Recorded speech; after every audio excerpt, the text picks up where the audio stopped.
김민석 후보 측에서 명청 갈등 막 이런 게 심해지면 호남 메가 프로젝트 이게 영향받을 수 있다 이런 발언도 하셨거든요. 정청래가 된다고 호남의 메가 프로젝트가 중단됩니까? 지장받습니까?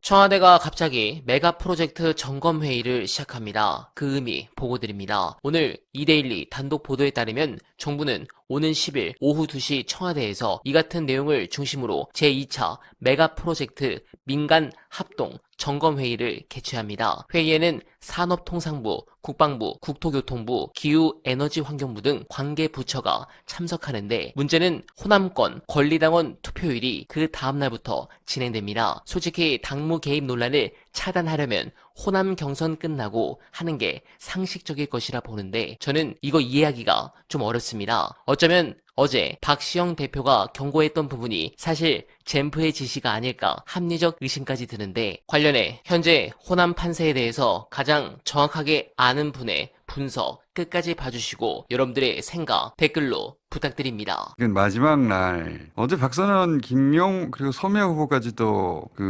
이야기한 것 같던데 마지막 날 투표 못한 권리당원 다시 투표 기회를 주자 이런 제안을 했던데.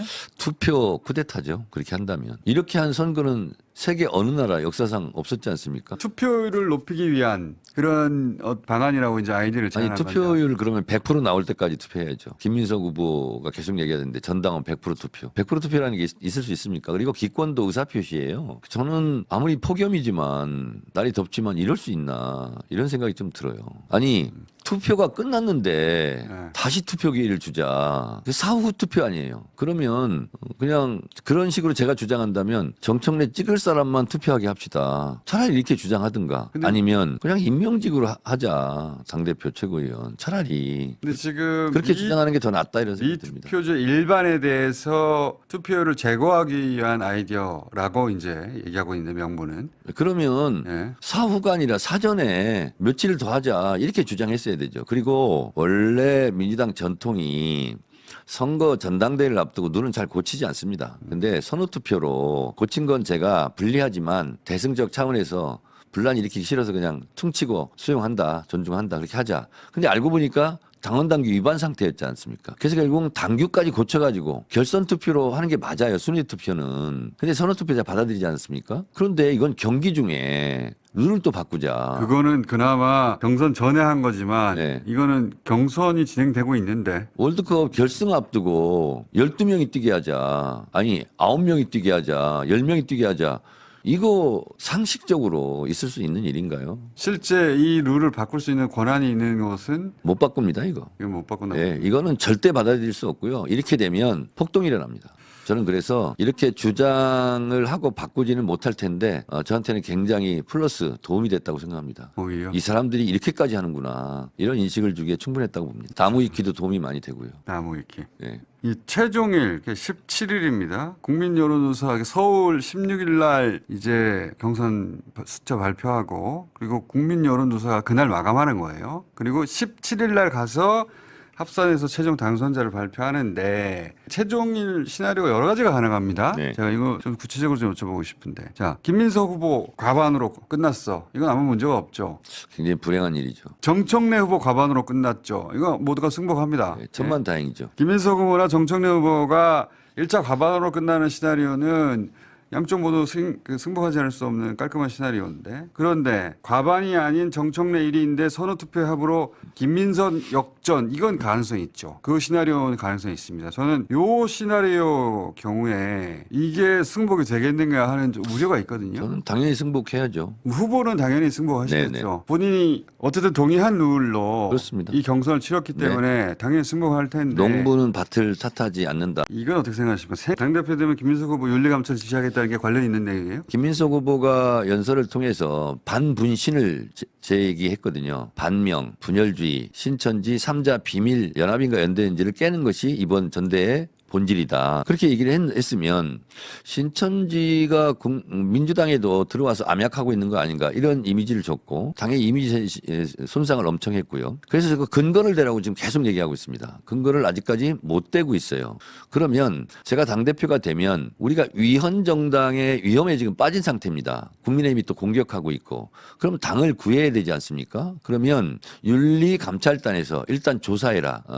제가 이렇게 지시할 겁니다. 그리고 윤리감찰단에서 조사를 하면 김민석 의원을 부릅니다. 그리고 왜 그런 문제 제기를 했는지를 조사하고 만약에 아무런 근거가 없고 허무맹랑한 것이었다면 그것은 윤리심판원에 곧바로 징계 조치를 해야 되는 겁니다. 그렇게 하지 않으면 앞으로 내내 총선 대선 때 까지 아니 그때 전대 때 김민석 의원이 민주당에도 신천지가 들어와 있는 거 아니냐 이렇게 의혹 제기를 했는데 민주당이 위헌정당이다 이런 시비가 계속 끊이지 않고 갈 거기 때문에 이걸 잘라야 돼요. 그러려면 어떻게든지 간에 이 부분을 조사하고 의혹을 해소하고 가야 되는 거예요. 그래서 신천지가 민주당에 들어와 있다 그러면 그걸 조사하고 불법이 있었는지 아니면 뭐 조직적으로 들어왔는지 아닌지 이것도 규명해야 되고 그래서 그런 조사 결과 그런 게 없다 그러면 이 문제를 제기한 김민석 의원을 징계함으로써 민주당은 신천지와 관계없다 이렇게 클리어하게 해소를 해야 되는 것이 당대표가 해야 될 일이고 그것은 누구에게나 예외가 없다. 만약에 정청래가 그런 의혹을 제기했으면 저도 윤리감찰단에 불려가서 조사를 받고 근거가 있으면 근거를 대고 아니면 아닌 대로 징계를 받아야 되는 상황입니다. 헌법 20조 2항 위반 지금 의혹 제기 아닙니까? 정교 분리. 본인은 신천지 의혹으로부터 완전히 100% 무관합니까? 한 점 의혹 없이 국물도 남김없이 저는 무관합니다. 네, 공감합니다. 요즘 언론 보도가 참 이상합니다. 재래식 언론들이 언제 한번 민주당 잘한다고 편든 적이 있습니까? 그들은 국힘 또는 기득권 세력과 대치할 때 민주당 편든 적이 결코 없습니다. 언론 같지도 않은 이 편파, 폐유지 같은 것들이 민주당을 편드는 것처럼 보였던 때는 있습니다. 민주당 내 특정 세력이